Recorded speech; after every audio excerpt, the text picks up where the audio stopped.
এই যে শবে বরাত আসছে, ভাগ্যে ভালো কিছু লেখা হয় শবে বরাতে, এই বিশ্বাস থেকে হুমড়ি খেয়ে মানুষ মসজিদে আসে, ঠিক না ঠিক? ভাগ্যে ভালো কিছু লেখা হয় কবে? একটা হলো মানুষের সৃষ্টিরও 50,000 বছরে আল্লাহ তাআলা ভাগ্য নির্ধারণ করেছেন। আরেকটা হলো প্রতি বছর যেই রাতে আল্লাহ কোরআন নাজিল করেছেন, আল্লাহ সূরা দুখানে বলেছেন, সেই রাতে অর্থাৎ লাইলাতুল কদরে আল্লাহ তাআলা সব গুরুত্বপূর্ণ বিষয় ধার্য করেন। শবে বরাত যেটাকে আমরা বলি মধ্য শাবানের রাত, এই রাতে ভাগ্য নির্ধারণ হয় এই মর্মে বিশুদ্ধ হাদিস বর্ণিত নাই। তারপরে আমরা জেনারেলি বলি ভাগ্যে যেন ভালো কিছু আল্লাহ লেখেন, আপনার নসিবে যেন ভালো কিছু আসে, আপনার রিজিকে যেন আল্লাহ বরকত দান করেন, এর জন্য বেশ কিছু আমল আমরা কোরআন হাদিসের আলোকে বলতে পারি, সাজেশন দিতে পারি। তবে তার আগে আমাদেরকে জানতে হবে যে ভাগ্য সুপ্রসন্ন হওয়া বা রিজিকে বরকত হওয়া বলতে কি বোঝায়। ভাই, রিজিকে বরকত হওয়া বলতে বোঝায় আপনি যা কামাই করবেন এর ভিতরে আল্লাহ তাআলা কল্যাণ দিবেন, যা কামাই করবেন এর ভিতরে বরকত হবে।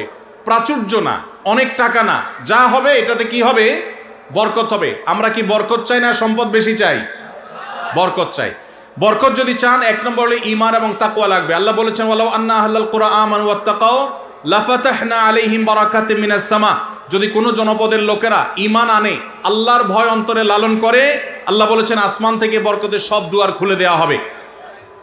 এজন্য ভাই, ঈমান যদি থাকে, তাকওয়া যদি থাকে, গুনাহমুক্ত জীবন গড়ার সংকল্প যদি থাকে, বরকত আসবে জীবনে। নাম্বার 2, ইস্তেগফার বেশি বেশি করলে, আল্লাহ বলেছেন সূরা নূহের মধ্যে, যদি কেউ ইস্তেগফার করে, নূহ আলাইহিস সালাম তার জাতিকে বলেছেন ফাকুলতু আস্তাগফিরু রাব্বাকুম ইন্নাহু কানা গাফফারা ইউরসিলিস সামাআ আলাইকুম মিদরারা ওয়া ইমদিদুকুম বিআমওয়ালিন ওয়া বানিন ওয়া ইয়াজআল লাকুম জান্নাতিন ওয়া ইয়াজআল লাকুম আনহারা। আল্লাহ নবী নূহ আলাইহিস সালাম বলেছেন, আমি আমার জাতিকে বলেছি তোমরা আল্লাহর কাছে ইস্তেগফার করো, ক্ষমা প্রার্থনা করো।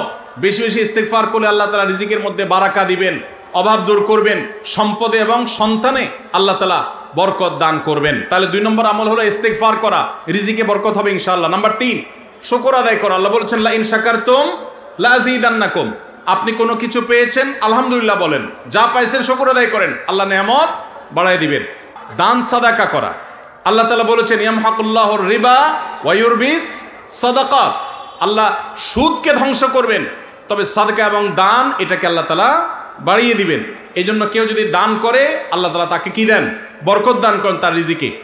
তারপরে 5 নম্বর হলো আত্মীয়তার সম্পর্ক রক্ষা করা। নবীজি সাল্লাল্লাহু আলাইহি সাল্লাম বলেছেন মান সাররাহু আন ইউবসাতা লাহু ফি রিজকিহি আও ইউনসালাহু ফি আথারিহি ফালিয়াসিল রাহিমা।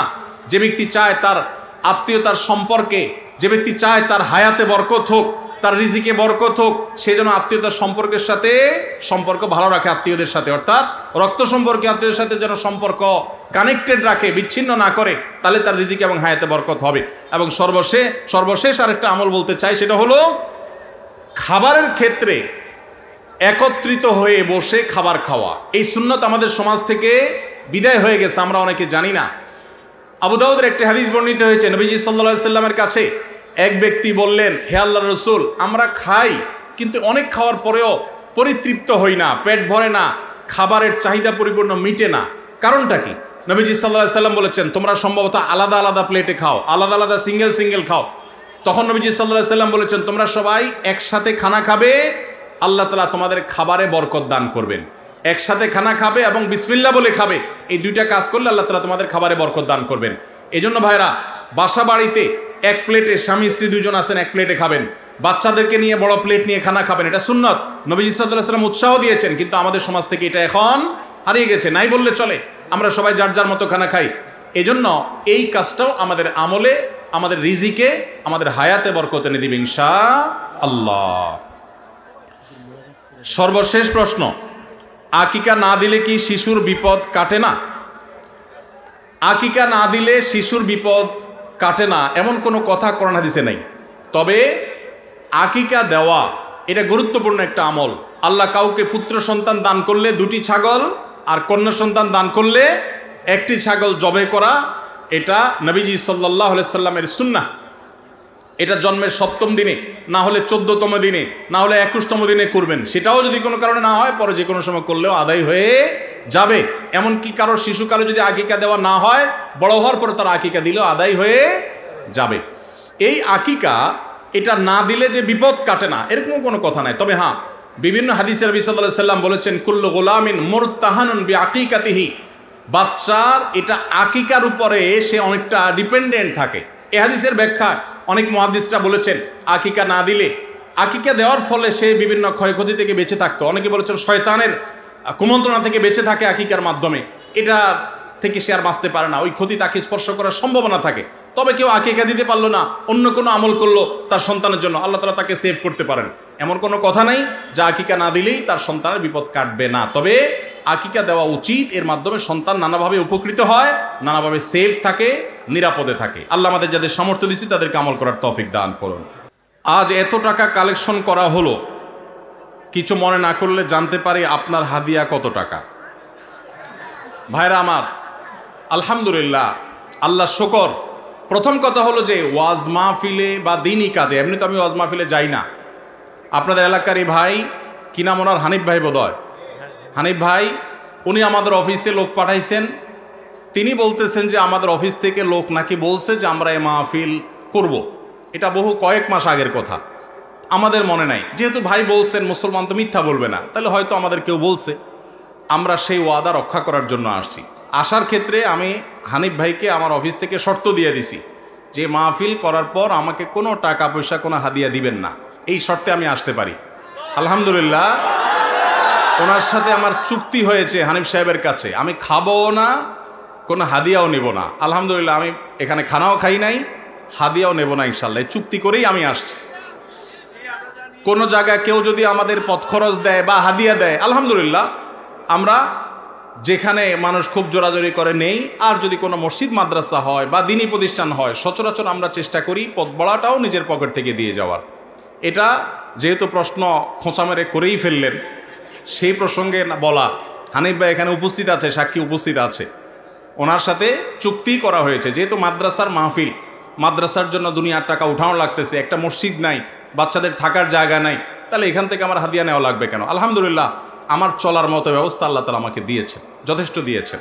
অতএব আপনারা বরং মসজিদের জন্য সহযোগিতা করবেন, জমির জন্য সহযোগিতা করবেন, করবেন তো ইনশাআল্লাহ?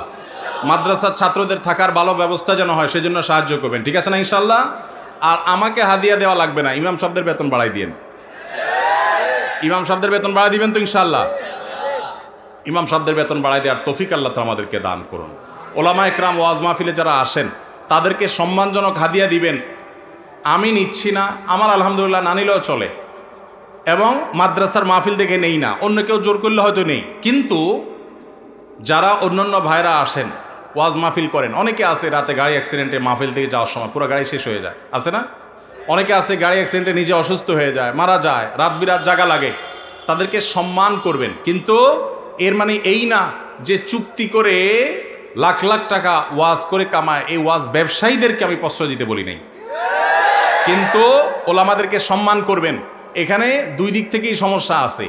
হুজুরদের অনেকে যেরকম চুক্তি করে, এটা যেমন একটা সমস্যা, আবার ওয়াজ মাহফিলের আয়োজক অনেকে আছে অনেক ধান্দা করে, সেটাও একটা সমস্যা। আমি আজ থেকে অনেক বছর আগে, আপনার জেলার নাম বলবো না, যে কোনো এক জেলা মাহফিলে যাওয়ার পর আমি দেখি এরকম মোটা একটা খাম ধরাই দিছে আমারে। পরে যায় খুলে দেখি ওখানে টাকার সাথে বাকি সব কাগজ দিয়ে মোটা করে দিছে। এত নিকৃষ্ট মানুষও এই সমাজে আছে। তো এই জন্য সংশোধন বক্তাদেরও হইতে হবে, আয়োজকদেরও হতে হবে, শ্রোতাদেরও হওয়া লাগবে। শ্রোতারা ওয়াজে আসছেন কি জন্য? কিছু শুনে আমল করার নিয়তে। এই যে এতগুলো কথা শুনছেন, এগুলো আমল করতে হবে, ঠিক আছে না ভাই ইনশাআল্লাহ?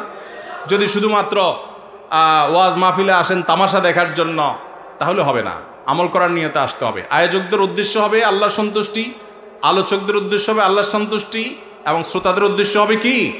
আল্লাহর সন্তুষ্টি। আল্লাহ তাআলা আমাকে, আপনাকে, আমাদের সবাইকে ইখলাসের সাথে কাজ করার তৌফিক দান করুন।